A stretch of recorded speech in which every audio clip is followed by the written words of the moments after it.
got funny story out of Israel or Lebanon.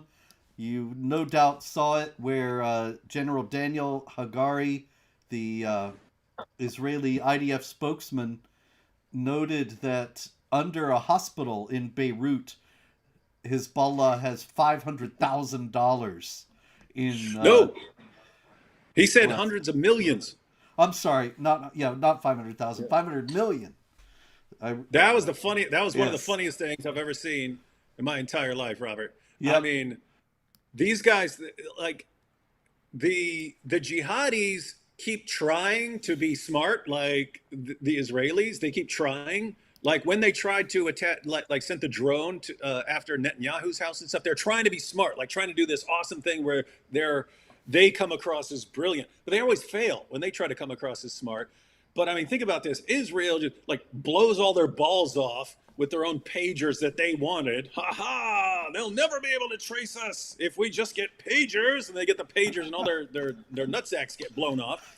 I'm talking like thousands of people got messed up over this. So these guys all get. So you're thinking like, okay, the Israelis, these guys are like mad scientist level genius when it comes to taking out terrorists, and then they're stuck in this situation, and Hezbollah, ha ha, we've built a base underneath a hospital. The Jews won't get us here because to get to us, they'd have to blow up the hospital, and this will enrage the people of Lebanon, and the people of Lebanon will be on our side against them, ha ha. And instead of doing anything, the guy just says, hey, everyone, in case anyone's interested, there's a hospital and there's a base underneath, and here's a map, and here's the entrance, and here's the exit. Here's exactly how you can get in there. Oh, and there's hundreds of millions of dollars in cash and gold in there to anyone who should perchance want to go down and collect it. This is mad scientistic. This is mad scientist level again. It's weird, Robert. All those years when the jihadis are always, did you know that the Jews are training lizards to infiltrate us, and the Jews are poisoning our water supply and putting aphrodisiacs in the water to make the girls horny so they go out and commit zina. Did you know this? These Jews. And we're thinking, you guys are nuts, man, thinking Jews are doing all this stuff. But here you see when the Jews actually want to do it, it is that like, whoa, how does anyone think of this stuff? But Yes. they're good. They're Like good. I They're hear that really good. I'm not sure that it's 100% accurate, but I heard a report that Hania was killed. Of course, I mean, there's no doubt about this part, that he was killed in a safe house in Tehran where foreign dignitaries stay. It's like the most secure place in Tehran, maybe outside of Khamenei's house.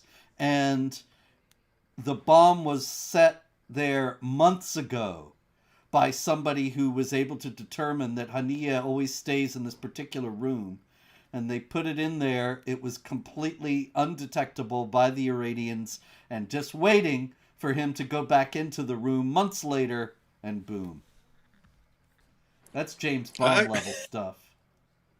yeah, and you have to. I mean, it's over and over again. We understand it takes a long while for this to sink in, but Muslims, how in the name of common sense do you wake up every morning after seeing this stuff and think Allah's on our side against the Jews? How? How? If Allah's really on your side, then the Jews are completely over and over again outwitting the best of planners and plotters. How is that going on? How is that happening? How is Allah the best of plotters and the Jews are way better? Yeah, maybe his hand is chained.